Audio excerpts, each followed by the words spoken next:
while back, I agreed to check out something from a company called Woohlab. It was their very first product they'd ever taken to market, and pretty much all the comments on this video were people saying how they love the design and effect, but wish they hadn't put their logo front and center. And in my communication with them, they let me know that they really did appreciate all your feedback, and because of you, they rushed a new version of this product to market with the logo now removed. This is not only a sign of a company that cares, it's also just good business to listen to what consumers want and make adjustments on the fly.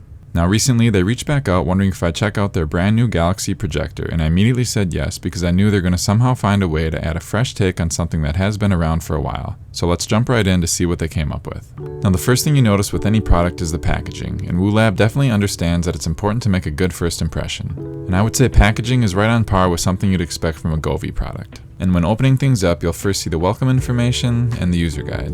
Next is the main event, which is the actual projector. Now if some of you are wondering why there's just something very familiar about the way it looks, they inform me that the actual design was inspired by the Death Star. And yes, this is my Death Star poster that I purchased right after we moved into our house, so you can only imagine how excited I was when I found this out.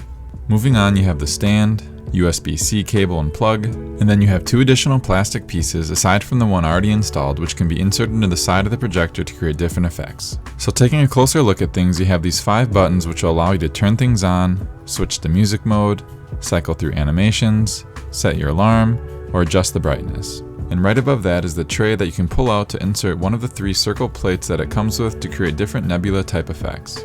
Now let's plug things in, turn it on, and we can start setting up the app. For this, go to the App Store and search for Woohlab. Once you're signed in, on the main screen, hit the plus icon to add a device. Select Galaxy Projector, and when it's found, go ahead and connect. And finally, we need to enter in our Wi-Fi information, but after that, the setup is complete and we can begin to explore the app. Now once we're on the main screen under Pattern, you can easily adjust the brightness or the rotation of the nebula effect.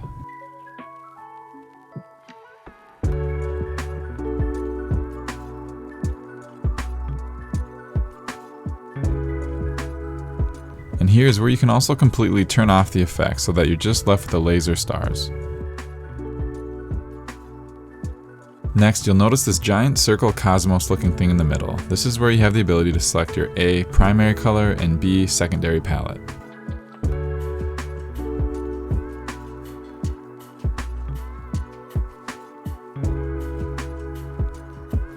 I had a lot of fun playing around with this feature, so make sure to check it out. Now further down on the main screen, you can select between 3 different modes: static, breathe, or gradient, and further customize things by selecting specific colors to be used.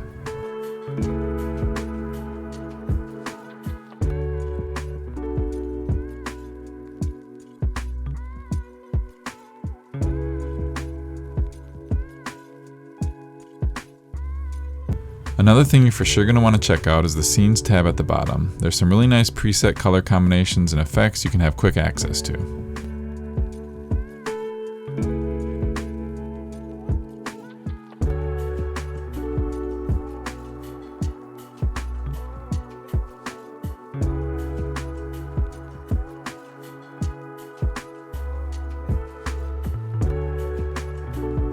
Heading back to the homepage, let's now go to the Laser tab at the top. And these are the settings that will adjust those tiny specks that are meant to look like distant stars or far-off galaxies.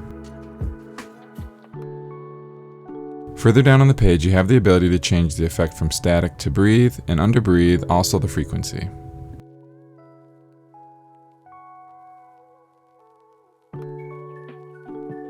Moving on to the Ambient tab, and this is where I really think they begin to pull away from every other Galaxy projector that I've seen. So you'll notice that on either side of the Death Star, you have these perfectly diffused light strips that really add to the beauty of the design, and in this section, Woohlab gives us the ability to address whatever color we want to those lights.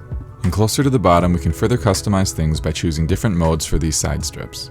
Now the last feature I want to cover is music mode. I wasn't expecting much, but once again, they did about as much as you possibly could with this section, allowing the nebula, stars, and side panel LEDs all to react to sound.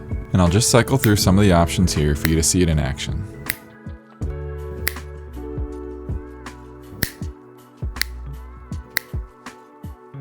So that about wraps things up for this video. In my opinion, this is for sure another home run by Woohlab and a great second offering from the company. I'll leave you with some more footage of my favorite scenes and effects, but please let me know if you have any questions, and as always, thanks so much for watching.